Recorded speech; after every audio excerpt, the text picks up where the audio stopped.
proper integrals of type 1. That is integrals that have an infinity at least in one location. I think I've got 3 set up to do, and then we'll move on to type 2 today. The ones I'm picking are,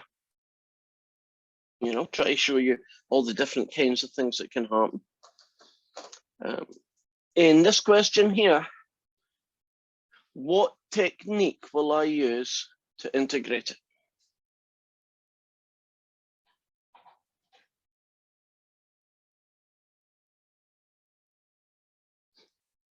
What method will I use to integrate z e to the 7z?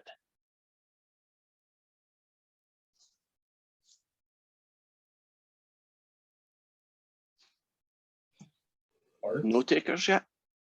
7 e to the 7z. By parts. Exactly. And who shall I make f of z? Z. Okay. And that makes its derivative 1. And so g of z will be e to the 7z, and the antiderivative, its integral, will also be e to the 7z times what?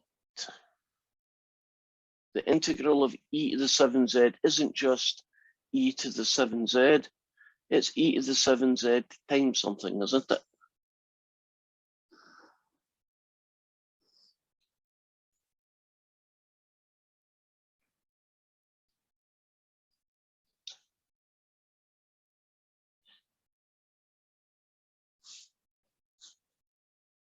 No takers? What goes here? Okay, what fraction goes here? They're a bigger clue. 1/7. 1/7. I wonder why that took so long. You forget the little shortcut for e to the 2z and 4z. There we go. Okay, we got all the pieces, so it's going to be f of z, capital G of z, take away the integral of f dash z, capital G of z, d of z. Right, now what I'm going to do here is not put the limits of integration on until we're totally finished. At least it saves me writing down a little bit more.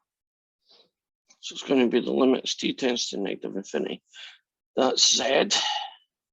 That's 1/7 e to the 7z. Take away, that guy is 1, and it's 1/7 e to the 7z. Oops, dz. So let's see what the next line looks like. If you tidy that up, you get 1/7 z e to the 7z. This becomes 1/7 e to the 7z dz. And this can be integrated in the usual way. So it's now going to be the limit as t tends to negative infinity of that guy. Okay, this one should be quicker.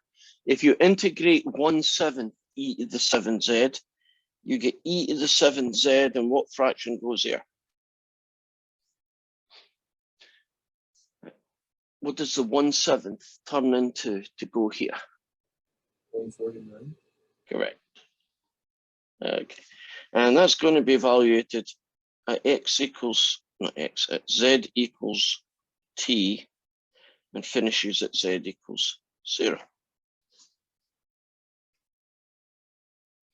So it's going to be the limit as t tends to negative infinity. Okay, if you put z equals 0 in, that gets you 0. If you put z equals 0 in, that basically gets you e to the 0 is 1. So that's what those two terms give you. Take away 1/7 t e to the 7t, take away 1/49 e to the 7t. That's what we got there.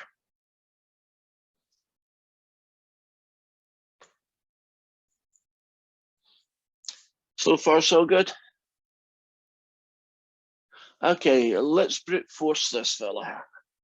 Negative 1/49. Forget about this term for a minute. What's going to happen to e to the 7th z? Well, it's going to be negative 1/49 e to the infinity.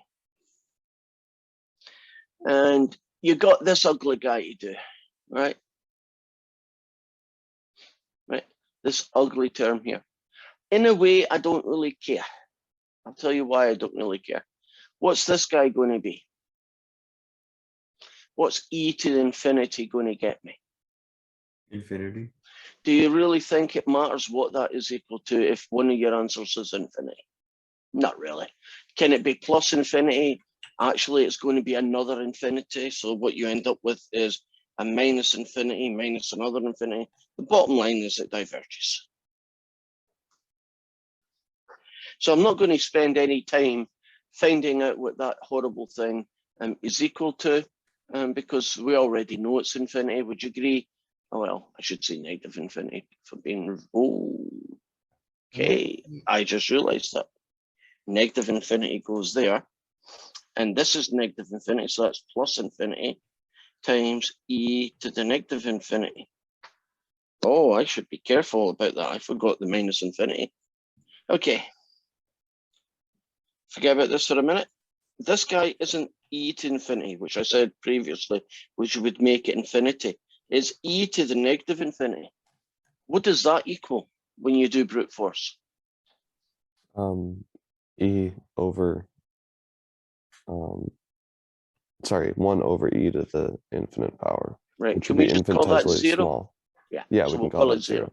Right, so what we've got is negative 1/49, a guy I'm having trouble with, minus 0. So now I need to find out what on earth infinity e to the negative infinity looks like. Great. Right. So it's infinity over e to the infinity, right? Actually, it's t over e to the t, if we want to do it with a variable. What does t over e to the t become when t goes infinite? 1. 1, does it? Well, if you do L'Hopital on it, it doesn't get you that, which gets you 0. So I'm doing a quick L'Hopital on it. Bottom line is, Okay. that guy is 0, that guy is 0. So in fact, it converges.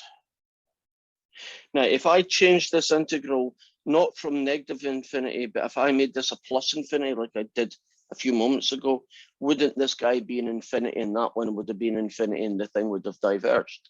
So this integral converges because of that negative infinity. So it must mean that this curve looks something like it levels off on this side and then it probably shoots off to infinity. So can you imagine on this side why the area would be infinite, whereas on this side, the one we're getting, it's actually a number. So that does make sense. That could easily happen, right? Depends on where the infinity is. Oops, what the thing looks like. So almost made this mistake there and caught it.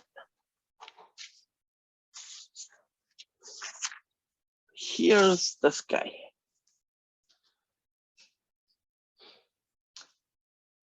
Now we know it's going to be the limit as t tends to infinity with 2 over t dv. And if you factor this,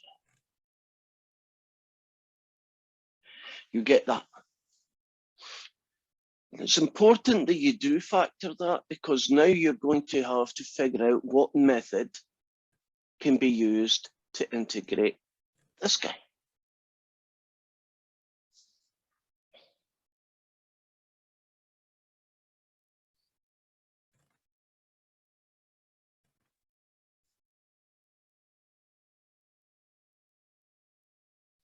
How would you integrate 1 over v plus 8 v minus 1?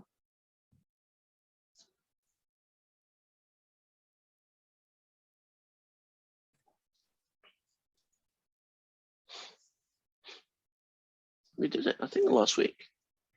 Cover method. Yeah.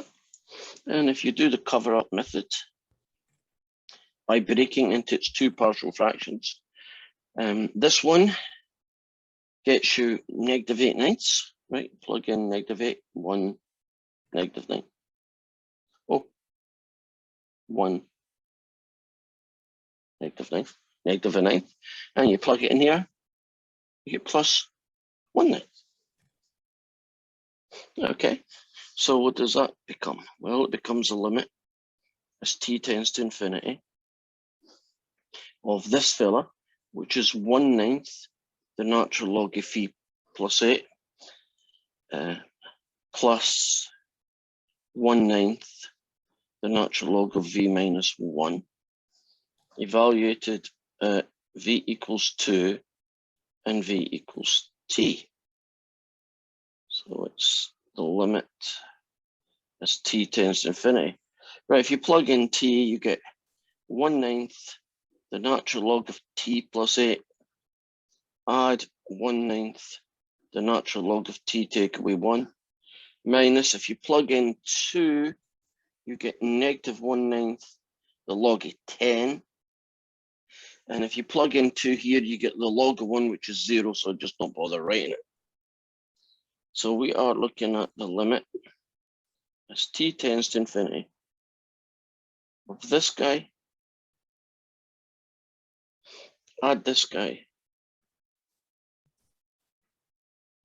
take away, 2 takeaways is add this guy. And I'm going to do style points on this guy.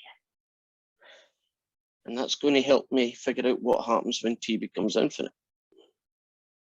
I'm going to pull out a 1/9, and that gives me negative this log, plus this log, plus this log. So I'm going to combine them into a single log. These two logs are added, so you get 10 lots of t minus 1. And this log is being subtracted, so that goes in the bottom. Are you comfortable about how I combined those 3 logs into this expression? Yeah. Right. Now, we can figure out what this is equal to, but you've got to be really careful. If you just plug infinity in top and bottom, you'll get infinity over infinity, which is bad news. So isn't that 10t take away 1 on the top and t plus 8 on the bottom, right? So that guy is 10t take away 10, and this guy is obviously t plus 8. What do you get if you make t go infinite? Think of a little baby L'Hopital or divide top and bottom by t. But what would you get if the fraction had 10t in it and the bottom fraction had just 1t in it? What would this become?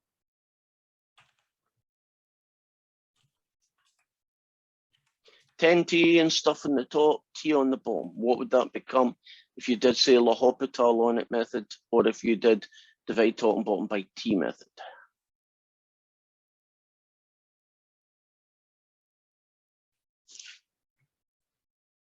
The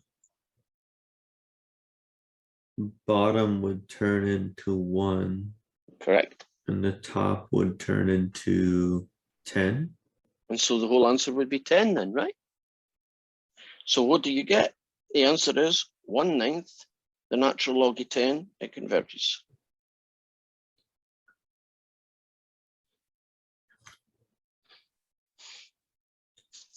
So we've done a question with integration by parts.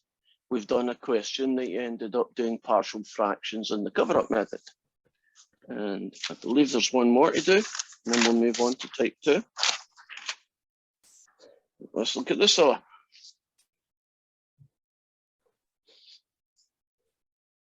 So it's going to be the limit as t tends to negative infinity. I'll try and be careful to remember that.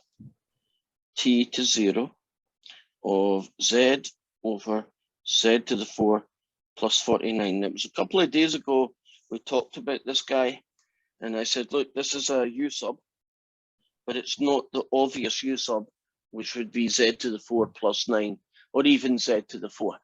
But can anyone remember what the u sub that you need to use in this one is? C squared plus 7. I'll take the first part, but just the z squared.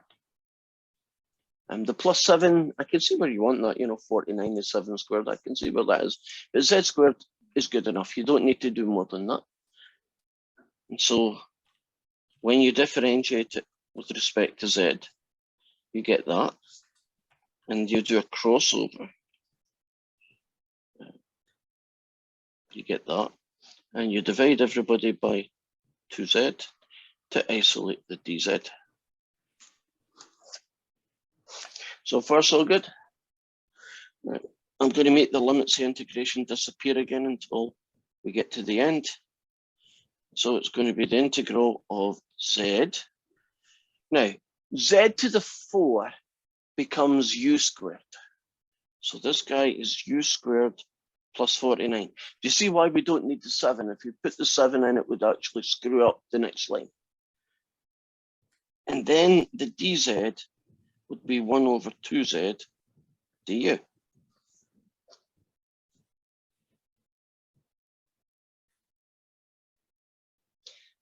And these would cancel, and I would get 1/2 1 over u squared plus 49 du.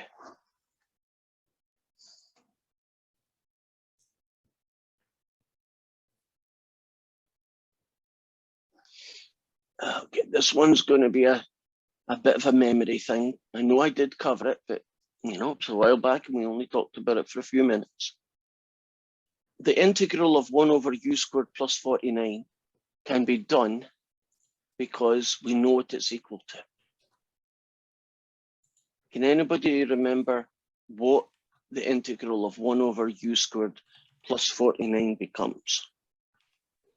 1 divided by 7, inverse tangent of u divided by 7.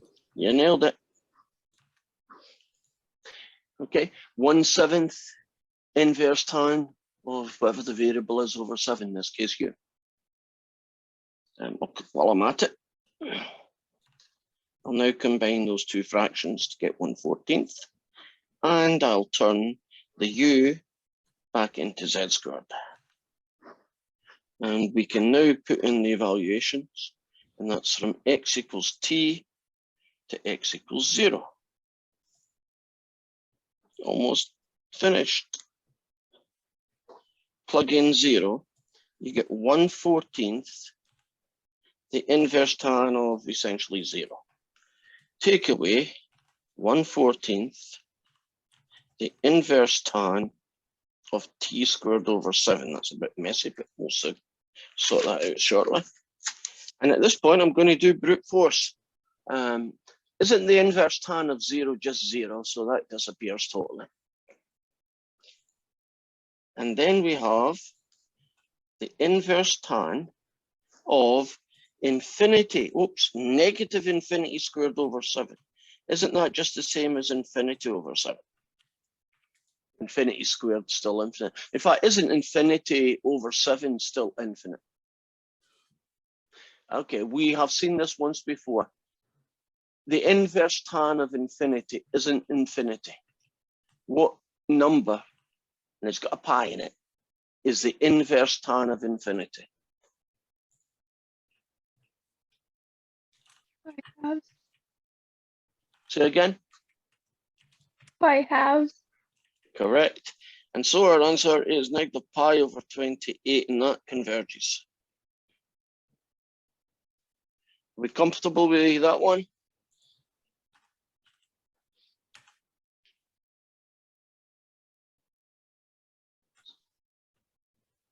Any questions before we move on to improper integrals of type 2? Are we good?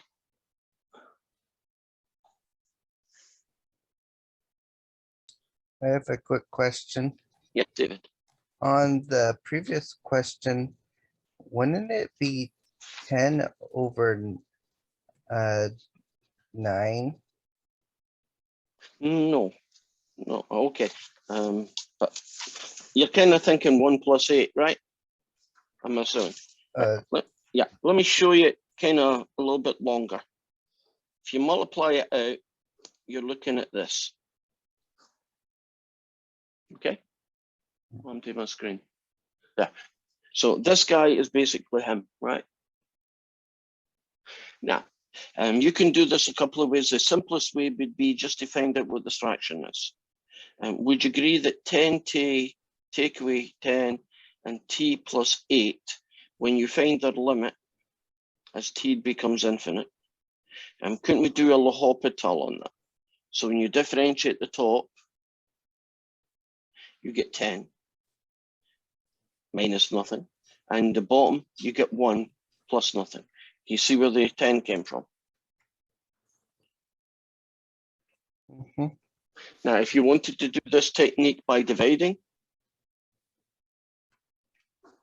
you'd still get the same answer, but from a slightly different algebra perspective.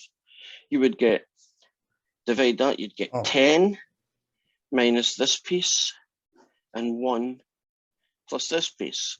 And that would get you, once you make infinity, 10 over infinity gets you 0, and 8 over infinity gets you 0. So you still end up with 10. So that guy ends up being 10, not 9, or 10 over 2, or 10 over 9. I was using the wrong method. I was doing a -9 +9 on the bottom, and that's was wrong. Oh, you were, yeah. Oh, yeah. Yeah. I know what you're doing. Any other questions? Are we good? Right. Improper integrals, type 2. Well, you look at these guys, there are no infinites on the limits.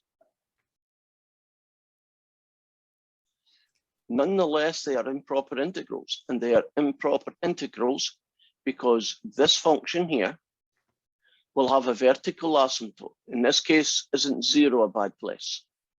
In this case, isn't 4 the bad place? And in this case, isn't 1 the bad place?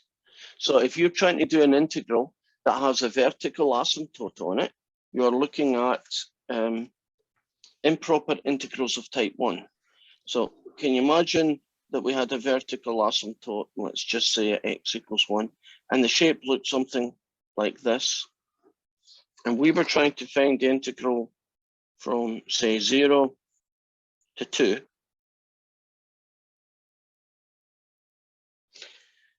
There is a definite problem that there's a vertical asymptote. So your temptation might be that this area, because it goes up and up and up forever, will be infinitely large. But not all of those ones are infinity. Some of them do have a fixed numerical value. And the reason they do that is that if you can get really close to the vertical quickly enough, just like if you can get really close to the x-axis quickly enough, the area becomes a finite number, right? It's not an infinite answer. So let's start with this one.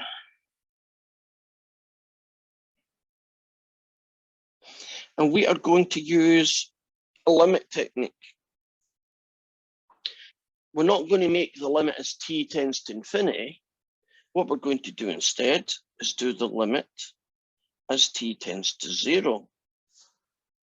And it's going to be the integral from t to 5 from 1 over x squared dx. So do you see it's similar in technique to the first kind? Don't you find the guy that's causing trouble and call it t? Right, so if the guy that's causing trouble is infinity, you make that t and you make t go to infinity, right? But if the guy that's causing it is at 0, you make the limit t becomes 0. So mathematically, this is essentially that. And we're going to have a lot of the same issues that we've had before, and that is, what method do we use? And I'm going to go right into this one, and I am going to turn that guy into a negative power. Would you agree that's how you always integrate 1 over x cubes and 1 over x squareds? You make them negative powers, and the reason you do that is so that you can, use the power rule. So the next line is going to be the limit as t tends to 0 of,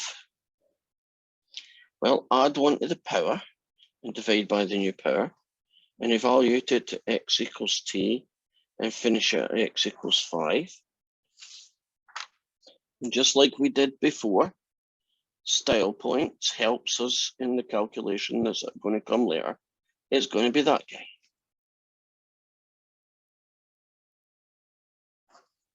So we're now looking at the limit as t tends to 0 of -1/5 take away -1/t. So it's going to be the limit as t tends to 0 of -1/5 plus 1/t.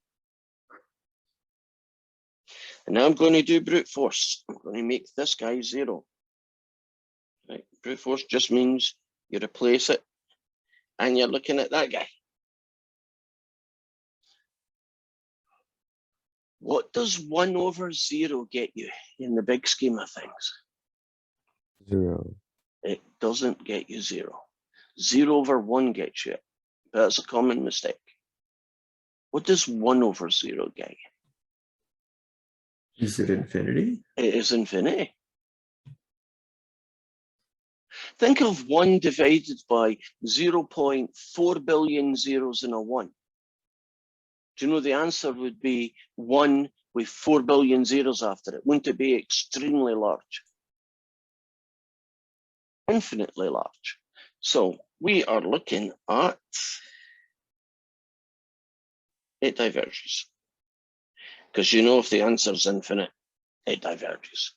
Now, a little technical point, but I'm putting it in anyway. Technically speaking, that's a right-hand limit. It changes nothing that I've done. It makes the answer exactly what it was going to be, but technically speaking, we are only looking at the limit as you're coming in from the right-hand side, right, from the 0 plus side, right? This area here is where 0 plus lives.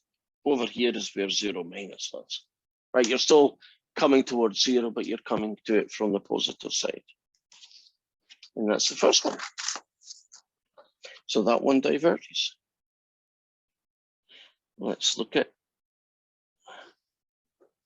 how to tackle something that looks like that.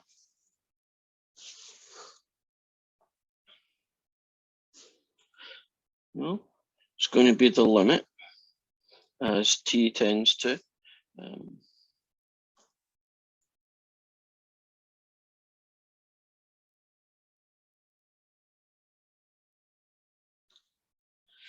okay, where's the problem in this question? Because that's going to be the t. Is it at 1? Is it at 4? Is it somewhere in the middle? Is it 1? 4. Oh, sorry. That's better. Is it at 4 or is it at 14? It's at 4. Still at 4, right? I had to change the limits to make things work. So it's going to be this guy, put a little plus in, just keep the math happy. Oh, did you notice I turned this into a -half power? Okay, so what we got, we have the limit as t tends to 4 plus. Well, add 1 to the power and divide by the new power, you get that guy.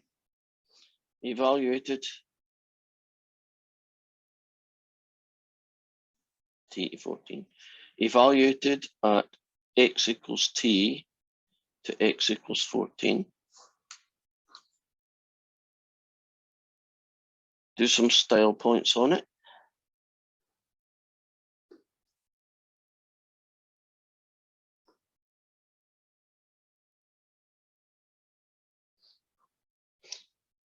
We now start putting some guys in.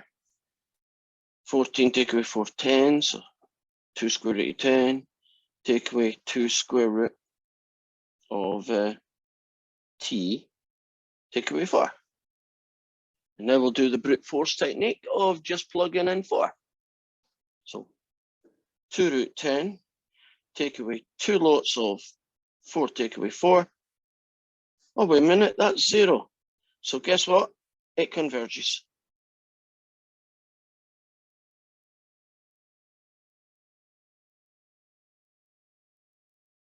We like that guy. Have you noticed that we're basically just plugging in the value that's causing a problem after we've done the integration and put in the limits of integration? So once we get to here, then we cope with, well, okay, what's going to happen when t becomes closer and closer to 4? In this case, 4 plus. You know, it's like the 4.1 side. And brute force does a nice job. If brute force gets you 0 over 0 or infinity over infinity, right? If the brute force technique lands you in trouble, indefinite form, use L'Hopital on it, right? Just do the derivative of top, derivative of the bomb, and you should come out of it. I'm not sure that's likely to happen too many times. I think most of the questions I'm at least looking at right now are all brute force. I mean, they all work by just simply doing what you need to do. Where's the problem with this last one?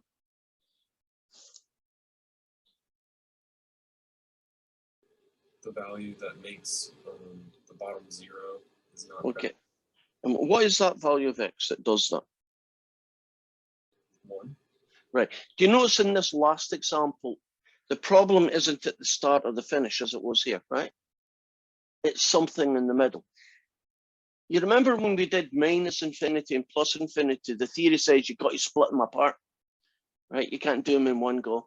Same thing's true here. You have to take this fella and you have to find the limit as x tends to 1 and do it from the small side of negative 2 to t of 1 over x minus 1 cubed.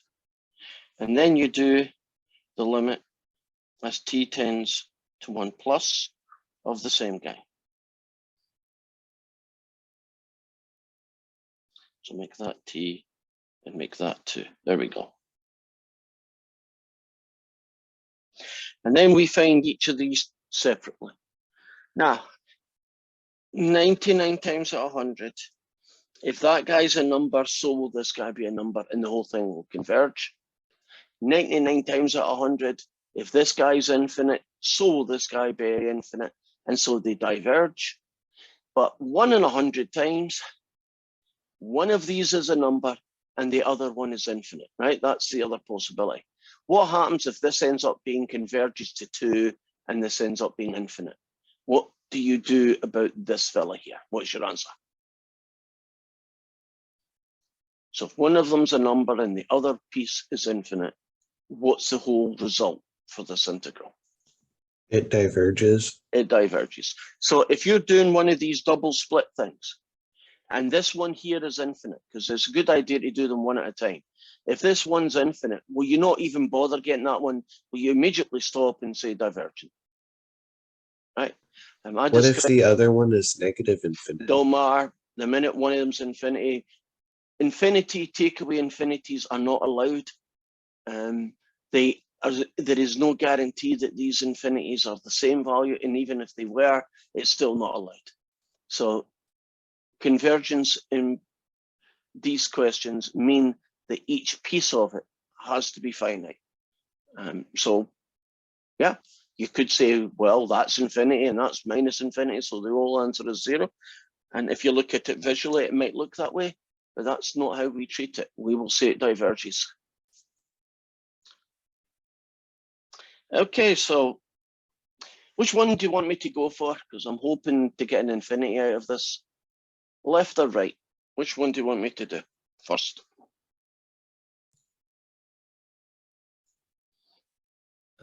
Left. Okay, this one here. So 1 minus. So it's negative 2 to t. This fella here, would you agree it would be a good idea to call him negative 3 again to make integration using the power rule? So it's going to be the limit as t tends to 1 minus. Add 1 to the power. Divide by that new power. Evaluated at negative 2 and at t. And that's going to be the limit t tends to -1. This fella is going to be, when you do style points on it, it's going to be that guy.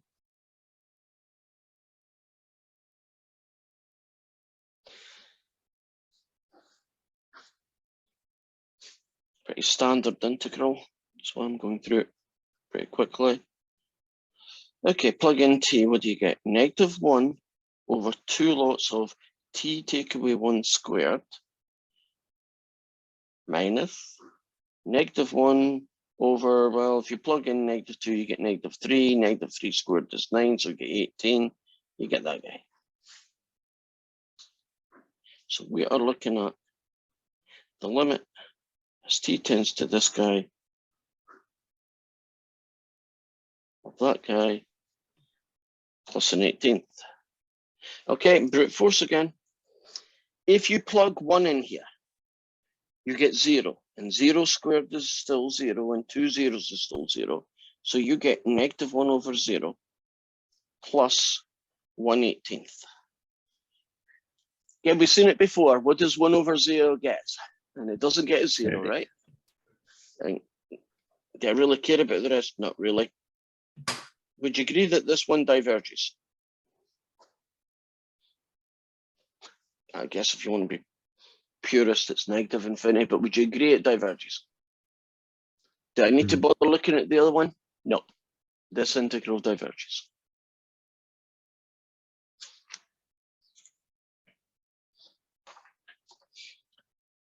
It Are we seems good? like Mhm. a lot. It seems like a lot of type 2s would diverge. Like that'll be the common thing over.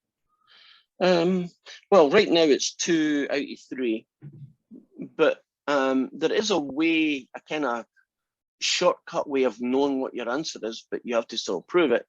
When it's fractions, like these guys are all, if this guy in the bottom is any kind of root, square root, cube root, fourth root, it will converge.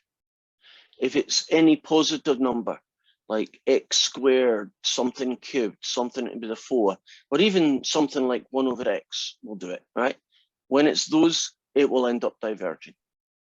So you can look at these ones and say, that's an x squared diverge, that's a square root converge, that's something cubed diverge. So I guess if I give you a lot of questions like this, when you get a lot of convergers, and if I gave you a lot of questions that look like that, you'd get a lot of divergers. Okay.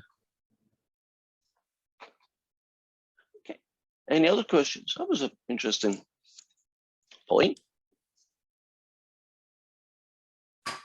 Okay, let me show you what's left in the homework, because that way we can experience a few more examples.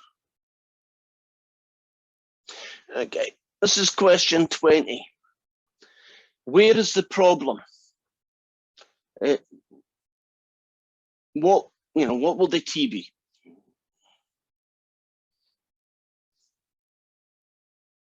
$11. All right. And so won't this be a 0 to t guy, and then you go and do what we've done, right? Would you agree that this one here has a problem at -2? Agreed? -2. Where does this one have a problem?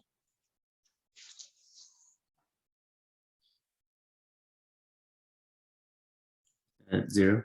Right. So won't you have to split this guy into 2 pieces? So -2 to t and t to 3 would be your 2 choices, and t would be zeros. That one diverges, I'm pretty sure. Would you agree this one has a problem at 1? This one is a problem at 1. Have you noticed that almost all the questions are x cubes, x squared, or square roots and cube roots? That seems to be the main theme of these. What about this one?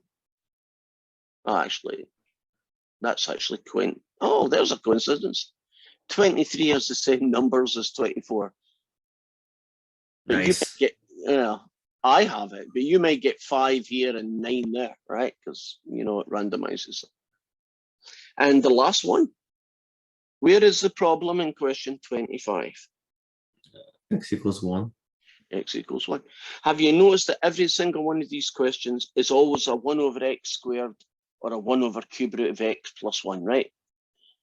So you're really only going, the ones I've covered are basically all the situations that are going to happen, right? Does anybody know, does that converge or not? This one would converge, right? Because it's a root. Yeah. Would this one converge or not? Converge. Yeah. Do you know the answer would be an inverse sign? Oh, did you know that?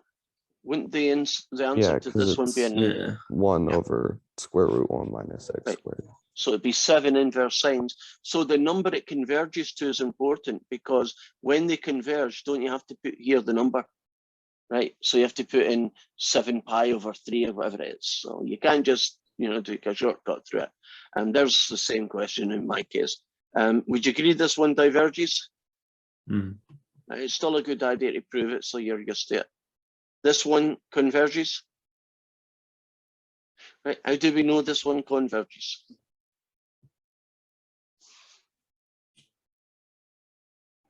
There's still a root in the denominator. Right, so you see a square root, a cube root, a fourth root on the bottom, you can trust me, it's going to converge. Which means, won't that one converge? And that's it. I think we are covered this. Is there anything you want me to go over in the next couple of minutes while we're thinking about it? Say your last name to get ready to leave.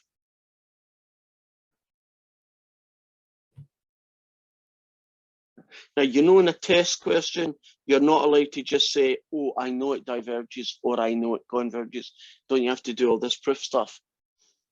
Especially for the converging ones, because don't you have to find out what number it converges to? So there's no way of avoiding having to do all these steps. I guess in the divergent question, for homework, you could probably do it because diverging is the answer, right? If it diverges, you type that in, right?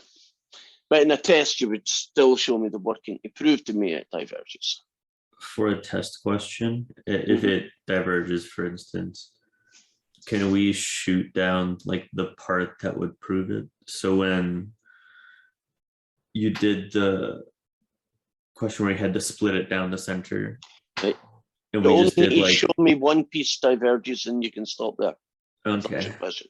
Yeah, you don't Yeah. need to show both. That we would assume is part of the process. You know that if one piece is broke, the whole thing is broke. So you don't need to find the other piece. That's us then. Perfect timing. Yeah, pretty much. I will see you tomorrow where I believe we're going to do arc length. Yes. I had a question about the assignment that was, I think it was technically due 2 days ago, but on WebAssign it said it was due yesterday. But I finished it, 7.5. but it wouldn't, yeah, 7.5. It wouldn't give me a score, and now it's saying Right. it's due December 8th. Yes, because it's a special one. That was the practice one. So 0 homework, 0 points. Oh, okay. So someone suggested that it'd be nice to have more time, so I did it. And you can just go back and have another shot at some. The reason why I want it there, and we got it today, weren't there quite a few times that I had to pause for longer than I would want to normally? So you could tell me what method to use. Well, you want to get practice on what method to use. Do 7.5, do some more questions. Do, give me another shot as well while you're at it. Since it's worth 0 points, you can't lose it out of it, right? I mean, it's really just there as a resource. So if you choose not to do it at all, it's fine. It still won't affect your grade because it's 0.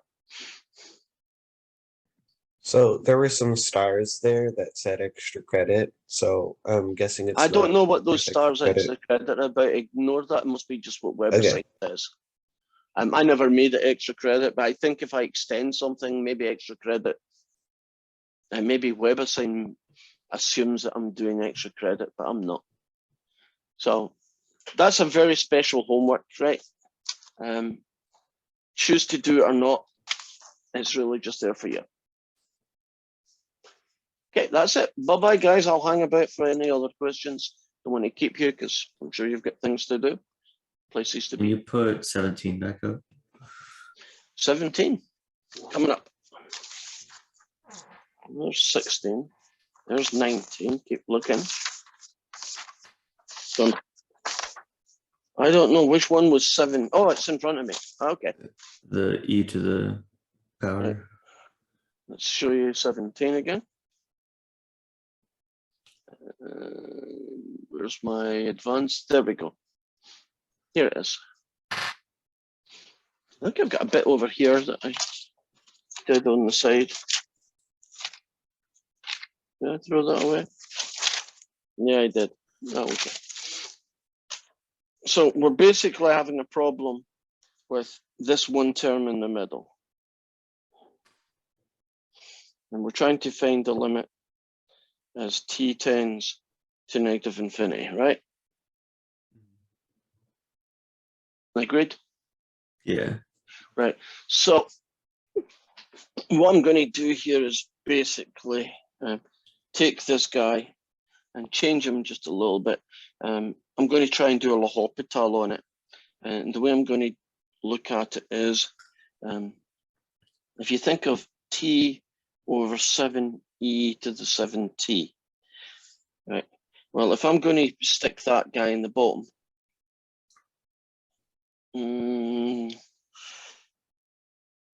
well, first I'll put in the guys that we've got if we do brute force. That's what it looks like in brute force. So what I'm trying to do is I'm trying to turn this into an equation that uses a positive infinity. Right. Now, this guy doesn't care plus or minus infinity, so he's t. This is 7. And if I bring this guy downstairs, what I'm trying to say is that this is the equivalent mathematically of finding this. If you make t infinite, it's the same as this guy. And now there might be a sign floating about, but I'm not really too worried if there should be a plus or a minus attached to these, because I'm really only interested in their value, you know, are they big, are they infinite? So if you assume that this is the same as that, I can now do my L'Hopital.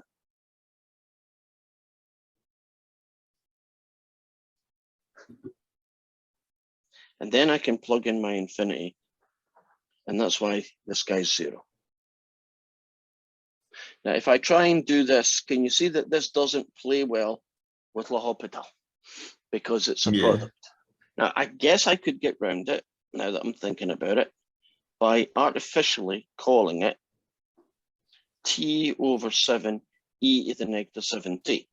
Actually, that would work because L'Hopital would give me 1 and negative 49 e to the negative 7t, right? And now I could put it in. So it'd be negative 49. Wait a minute. Isn't negative 7 times negative infinity plus infinity? Wouldn't that become infinite? And 1 over infinity gets me 0. So I probably should have just left it like that because it could be done. So that middle term is 0. Oh, there we go. That middle term is 0. That brute force is 0. That's a number. That's why it converged. Okay.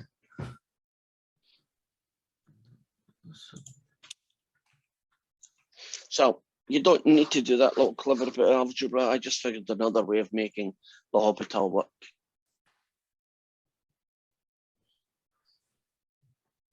Yeah, definitely the middle term was throwing me for a loop. Yeah, well, I mean, infinity times e to the negative infinity is not obvious what that is, right? Because infinities are different sizes, which is weird, but they are. And essentially, in this case, wasn't e to the negative infinity a very small number that annihilated this very big number? And so when the battle between zeros and infinities take place, you don't really know. I guess that means, I don't know if it means it, but kind of means, aren't there different kinds of zeros? Like some are more zero-y than others. If you're multiplying a 0 with an infinity, and it's a limit thing, Can't some zeros be quite zero, like, and destroy quite big infinities? And other Yeah. zeros aren't that zero like, and infinity can get, can beat them. Not sure how mathematical that is, but that's kind of what's happening here, isn't there? There's a little battle going on, and who won the battle? In this case, infinity won the battle, so the answer ends up being 0. Is that us then? I have a quick question, and Yes, it's Maggie. really dumb, actually. I like dumb But- questions because that suits my brain to a T. So what you got? Okay, can you show me, I guess, a basic definition of why or what it means to diverge and converge? Because I'm just not understanding that. Right. If you have an integral that converges, it means that the area under this curve from here to infinity is a number.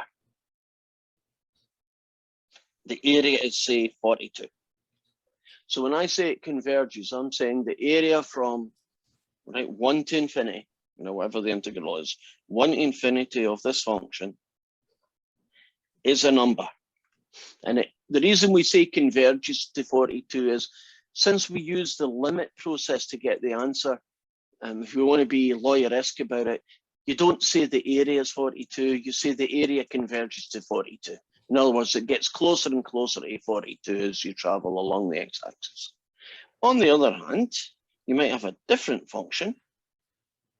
Let's say we'll call it g of x, and the answer is infinity. And so it might look also very like this one. But the area here is infinitely large. And when that happens, we say that this integral diverges. Now you might say, well, why don't we just say the area is infinity? Why don't we just say that instead? Why do we say diverges rather than that? And the reason why we do that is because there are some other situations that the reason the area doesn't have a fixed value is, can you imagine a shape that looked like this, like sine squared? If you travel to infinity with this, would you agree that the answer is infinitely large, but you can't really tell what the value is? Another example would even be better, perhaps, would be this one. If you travel to the infinity, if you did this forever, the answer isn't 0. And the reason a lot of people think it's 0 is they think that this bit's going to cancel out this bit, and that pattern's going to repeat itself. But when you do that, aren't you making the assumption that you're going to finish right at the end of a double loop? There's no reason why infinity should finish anywhere. In fact, in a way, doesn't infinity not finish? That's what makes it infinite. And so you can't use that logic to say, well, that answer there would be 0. The answer there is diverge. But in this case, it's not because the area is infinite. Would you agree the area as you travel changes? It's not getting bigger and bigger. But doesn't it change in a way that there's no direct finishing point? There's no final answer to it. And so that also counts as a diverge. And because there are all sorts of weird functions in the world that when you try and find their integral from 1 to infinity, that don't have an answer, isn't diverge just a much better catchphrase rather than you trying to say, well, the reason this one doesn't work is because it does this weird stuff, and this other one, it does a different weird stuff. So we don't go there. We just say, hey, if it's a number, great. If it ain't, it diverges. Gotcha. Thank you. Okay. Converges kind of reminds me of